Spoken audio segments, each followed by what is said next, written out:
How's your practice set up? Any questions about that? All right?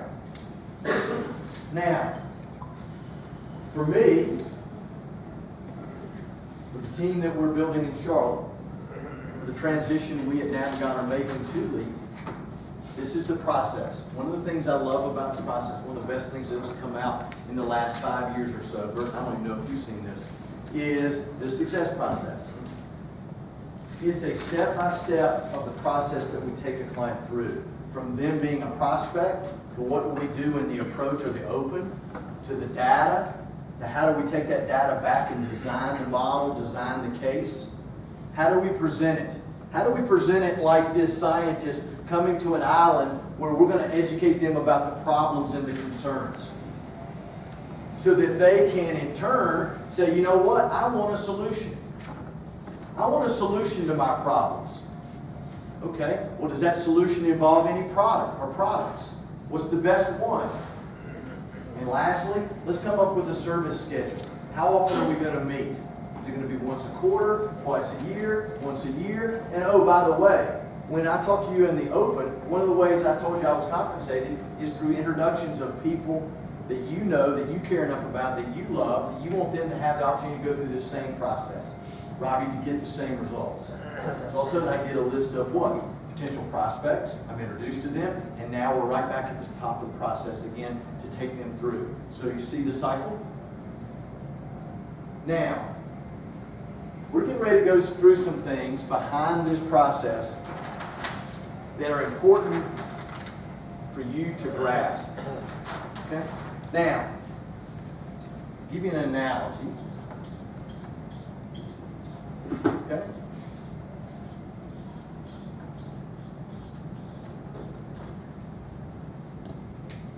If you think about a tree, the stronger the tree, the taller the tree, the larger the tree, the more what? Established the root system. Does that make sense? So if you think about creating a practice built on Leap, we got to have a very strong root system, because we've got a world out there that is blowing in directions that are trying to blow us down. Does that make sense? So what I'm getting ready to do for the next little period of time is I'm going to try to give you some nourishment for your roots. The things I'm getting ready to show you, I don't really talk to clients about, but it's what I internally believe. And that belief comes out in the training, the conversations, and the things that we do with our clients. Make sense? And then I'll help you say, how do we take that knowledge from a root level in front of the client, which is above ground? Understand? Okay. There are 9 principles of Leap. That as I walk into every client meeting, every client discussion, every client interaction, there are 9 truths that I believe that are at the core of my Leap roots. Number 1 is protection first. When I look at a client's model, all of their financial decisions for the first time, because the world's model's upside down. So if you look at the models that we handed out, okay? Everybody grab this. Okay. The first 9 drawers at the top of the model, those are the 9 drawers of protection.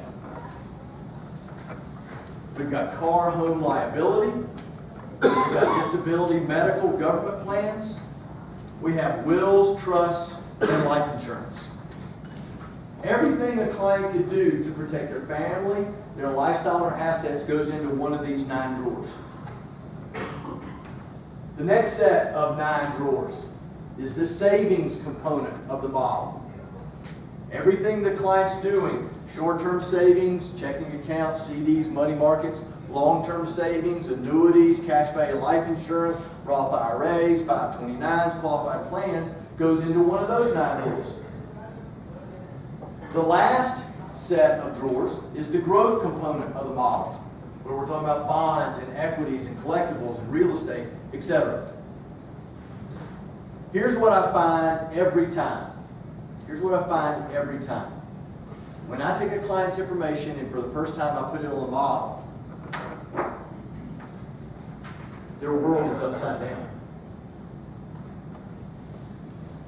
They've done a really, really nice job of growing their wealth. Okay? But when I turn it right side up, what they quickly discover is they're a lawsuit, a disability, a medical illness. They have wills and trusts that either aren't in place or don't reflect their desires, a premature death, or an emergency away from losing all that they're creating down in the growth part of the model. Does that make sense? So one of the things that I believe in our work with our clients is we've got to turn their world right side up. How well are they, their assets, their family protected? One of the questions that I love to ask them, when you think about Mr. and Mrs. Client or prospect or whatever, when you think about protecting family, lifestyle, assets, do you want failure to be an option or not? What do they say every time? Then my question to you is, sitting here today, how confident are you that you've done everything possible to eliminate failure? What do they say every time? I don't know. Well, Robbie, would you like to know? If so, I got a process and I can help. Okay? Does that make sense? If we're going to be different, we got to do it in the fact that protection is first. And the only way I know to have the best protection possible is to have maximum levels of it. All 9 of those drawers in protection have to be filled up to capacity if we're going to eliminate failure. You know what the amazing thing to me is? I talk to clients all the time. They have no idea what the maximum is in all 9 of those drawers. They don't know what the maximum amount of disability is. They don't know what the maximum amount of long-term care. They don't know what the maximum amount that the industry would write in life insurance. That's ridiculous. Somebody needs to educate them what those maximums are, Mark, and then they can decide between where they are now and the maximum where they want to move to. Okay. Here's the last thing. When I start with protection, the message the client gets is, I care about you. I'm trying to be different. That's a message I want them to hear loud and clear. Any questions about principle number 1? Number 2.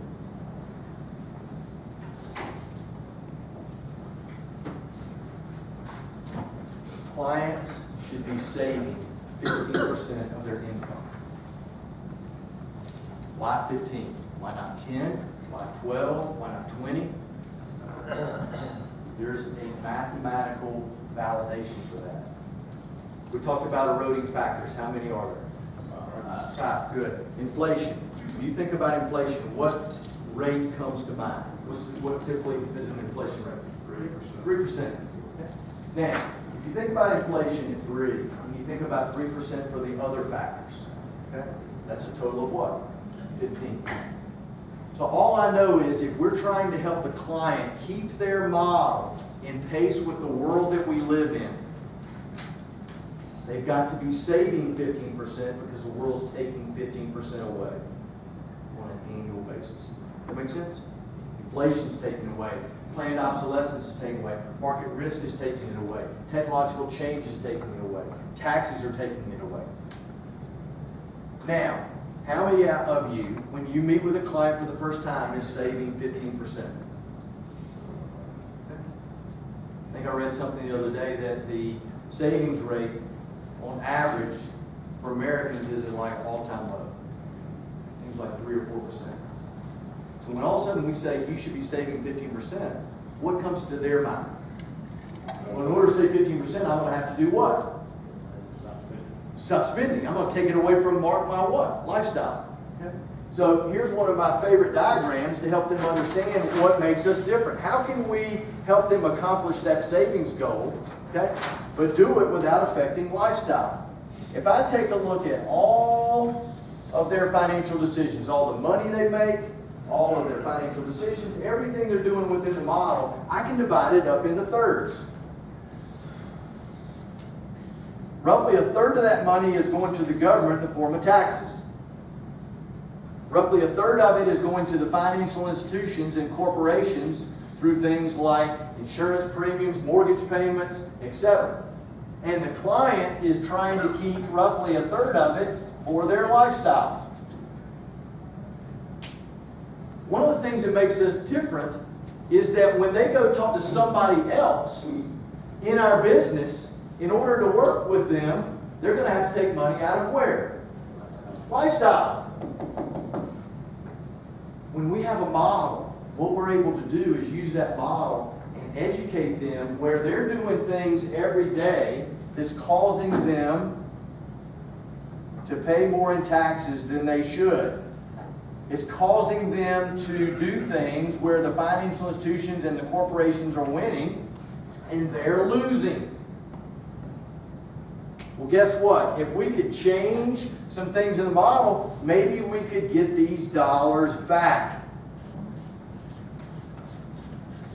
And we could take those dollars, add them, Robbie, to what you're already saving and get you closer to 15% without affecting your lifestyle. That's different. Does that make sense?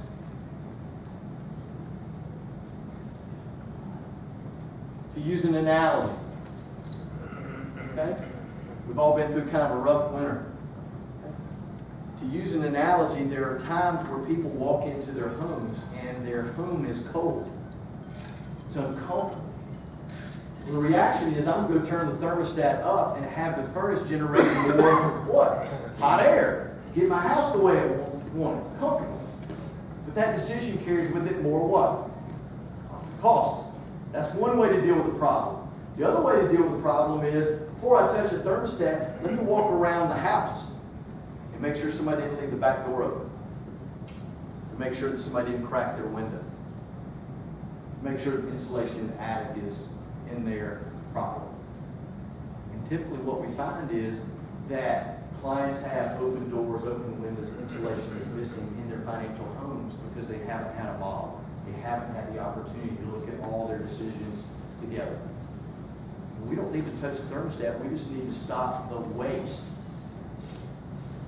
If we can do that and they get to keep more, then you know what? We'll make their model closer to perfect. We'll start by doing it with protection. Any questions about that? Okay.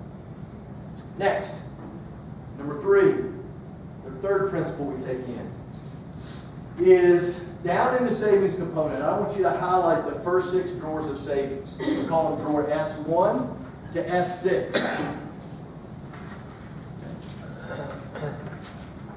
S1 to S6, which is in the middle of the model. Okay? Remember, we have protection, savings, and growth. So we're talking about the first 6 drawers of savings. I teach my clients to think of those 6 drawers as the parking lot of the model. Money should be parked there for all of their short-term liquid needs.